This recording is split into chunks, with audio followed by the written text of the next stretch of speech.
مسند احمد بن حنبل کی حدیث نمبر ہے 7954۔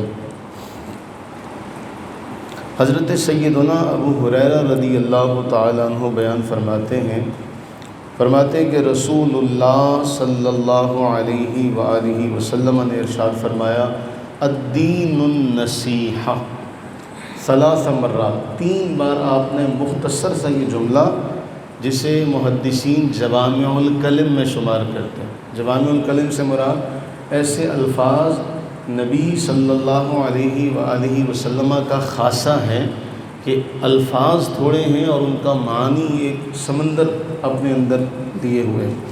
الدین النصیحہ، 3 بار آپ نے یہ ارشاد فرمایا۔ دین سراسر خیر خواہی کا نام ہے۔ دین سراسر خیر خواہی، ہمیشہ اگلے کے لیے خیر چاہنا۔ 3 بار آپ علیہ السلام نے فرمایا۔ پوچھا گیا کہ کس کے لیے؟ خیر خواہی کس کے لیے؟ اچھائی کس کے لیے؟ تو اللہ کے نبی صلی اللہ علیہ وسلم نے فرمایا للہ، اللہ کے لیے، ولی کتابی ہی، اس کی کتاب کے لیے، ولی رسول ہی، اور اس کے رسول کے لیے، ولی ائمۃ المسلمین، اور مسلمانوں کے حکمرانوں کے لیے یا ان کے دینی علماء کے لیے، اور ایک روایت میں پھر اتنا اضافہ ہے کہ عام مسلمانوں کے لیے۔ دین سراسر خیر خواہی کا نام ہے۔ اللہ تعالیٰ جل وعلا کے لیے، اس کی کتاب کے لیے، اس کے رسولوں کے لیے، مسلمانوں کے حکمرانوں کے لیے، حکمران بھی مراد ہیں یا علماء بھی مراد ہیں، اور آخری عام مسلمانوں کے لیے۔ یہ حدیث اتنی عظیم حدیث ہے کہ حدیث کے جو شارح ہیں صحیح مسلم کے امام نووی رحمہ اللہ فرماتے ہیں یہ ایک ایسی شان والی حدیث ہے جس پر اسلام کا مدار ہے۔ یہ ایسی شان والی حدیث ہے۔ اور نصیحت کسے کہتے ہیں عربی میں؟ اس کے بارے میں شارحین فرماتے ہیں کہ پورے خلوص کے ساتھ کسی کو ایسی بات کہی جائے کہ جس سے اس کا بخت جاگ اٹھے۔ اور ائمہ محدثین یہ کہتے ہیں کہ کلام عرب میں اس کا مد مقابل کوئی جملہ نہیں۔ کہ نصیحہ کا جو لفظ ہے خیر خواہی، کیا؟ خیر خواہی، کہتے ہیں اس کا مد مقابل عربی زبان میں کوئی دوسرا لفظ نہیں۔ یہ اتنا گہرا لفظ ہے۔ اب اس میں جو جملہ ہے کہ دین نصیحہ ہے، دین خیر خواہی ہے، دین سراسر خیر خواہی ہے، سب سے پہلے اللہ کے لیے۔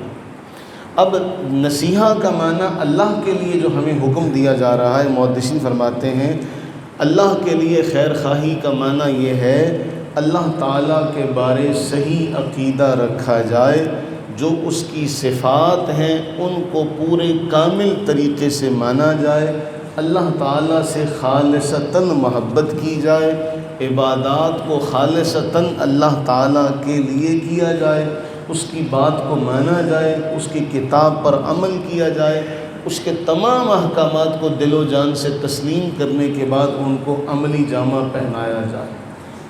اللہ کے لیے خیر خواہی کا معنی ائمہ محدثین نے یہ لکھا۔ اس کے بعد اللہ کے رسول کے لیے خیر خواہی، ولی رسول ہی، اس کے رسول کے لیے خیر خواہی کا معنی یہ ہے کہ نبی آخر الزمان کو خاتم النبیین مان کر ان پر ایمان لایا جائے، ہر شے سے بڑھ کر، ہر رشتے سے بڑھ کر ان سے محبت کی جائے، ان کی اتباع کی جائے اور ان کی تعلیمات کو عام کیا جائے۔ یہ ہے نصیحہ اللہ کے رسول کے لیے۔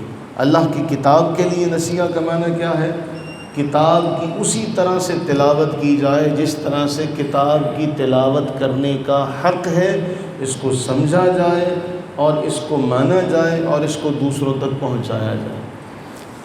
اگلا جملہ ہے کہ مقتداؤں کے لیے، مقتدا سے مراد 2 طرح، ایک تو حاکم ہے کہ حاکموں کی ہر اچھی بات میں معاونت کی جائے اور برائی پر ان کو روکا جائے، ان کو مشورہ دیا جائے کہ یہ کام آپ کے لیے صحیح نہیں ہے۔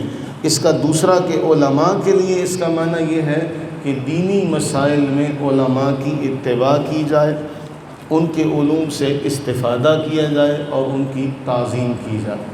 آخری جملہ جو ہے عام مسلمانوں کے لیے نصیحت کا معنی یہ ہے کہ جب آغاز میں ان سے ملاقات ہو تو آغاز سلام سے کیا جائے، مصافحہ ہو، معانقہ ہو اور دعائیہ کلمہ ہو کہ ایک دوسرے پر دونوں سلامتی بھیجیں۔ سب سے پہلا جملہ یہ، ایک دوسرے کے لیے سلامتی، ایک دوسرے کے لیے دل کو کینے اور بغض سے پاک رکھنا، ایک دوسرے کے لیے اپنی زبان کو صاف رکھنا، مشکل اوقات میں ایک دوسرے کے کام آنا اور ان کی تعلیم اور تربیت کا اہتمام کرنا، اور اگلے کے جان مال کو ایسا ہی سمجھنا جیسا کہ میری جان اور میرا مال۔ اب یہ دیکھیں الدین النصیحہ، کتنا مختصر سا دو الفاظ ہیں، الدین اور النصیحہ۔